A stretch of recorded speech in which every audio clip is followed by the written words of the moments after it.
பிதாவாகிய தேவனால், ஆண்டவராக இயேசுவால், ஆவியான தேவனால் ரட்சிப்புக்கு அழைக்கப்பட்ட அன்பின் ஜனங்களே, உங்களை வாழ்த்துகிறோம்.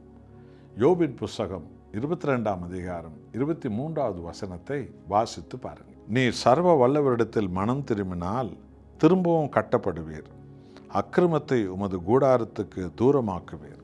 அல்லேலூயா. கவனித்து பார்த்தீர்களா? நம்மை உண்டாக்கிய சர்வ வல்லமுள்ள தேவனுடைய சமூகத்தில் நாம் பாவத்தையும் அநீதிகளையும் கேடுபாடுகளையும் தேவனுக்கு விரோதமான எல்லா பாவ துரோகங்களையும் விட்டுவிட்டு அவரிடம் நாம் வரும்போது உங்கள் குடும்பம் திரும்பவும் கட்டப்படும், உங்கள் வாழ்க்கை திரும்பவும் கட்டப்படும், உறவுகள் திரும்பவும் கட்டப்படும், ஆசீர்வாதம் திரும்பவும் கட்டப்படும், புது உடல் சுகம் திரும்பவும் கட்டப்படும், தலைமுறைகள் திரும்பவும் கட்டப்படும், உங்களுடைய தொழில் திரும்பவும் கட்டப்படும். உங்களுடைய சமூகத்தில் அக்கிரமங்கள் எல்லாவற்றையும் நீங்கள் அனுதினமும் அறிக்கையிட்டு விட்டு விடுவது.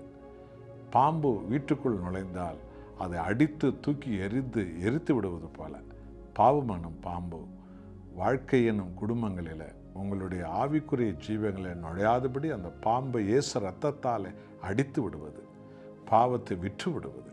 என் அன்பானவர்களே, அப்படிப்பட்டதான அடையாளங்களை இந்த லெந்து நாட்களில், தவ காலங்களில் அனுதினமும் பாவங்களை அறிக்கையிட்டு விட்டுவிடும்போது அனுதினமும் தேவ பலன் உங்களை சூழ்ந்து கொள்ளும். ஜெபிப்போமா? அன்பின் நேசரே, சர்வ வல்லமை உள்ளவரே, உம்மண்டை மனம் திரும்பி வரக்கூடிய எவருடைய பாவங்களை நீர் மன்னித்து உடைந்து போன அவர்கள் வாழ்வை கட்டுகிறீர், குடும்பங்களை கட்டுகிறீர், தலைமுறைகளை கட்டுகிறீர், ஆசீர்வாத சுகபலன்களை கட்டுகிறீர். உமக்கு கோடி ஸ்தோத்திரம். என்னோடு ஜெபிக்கிற உமது பிள்ளைகளை அப்படியாக நீர் உயர்த்துங்க. இயேசுவின் வல்லமுள்ள நாமத்தில் பிதாவே, ஆமென்.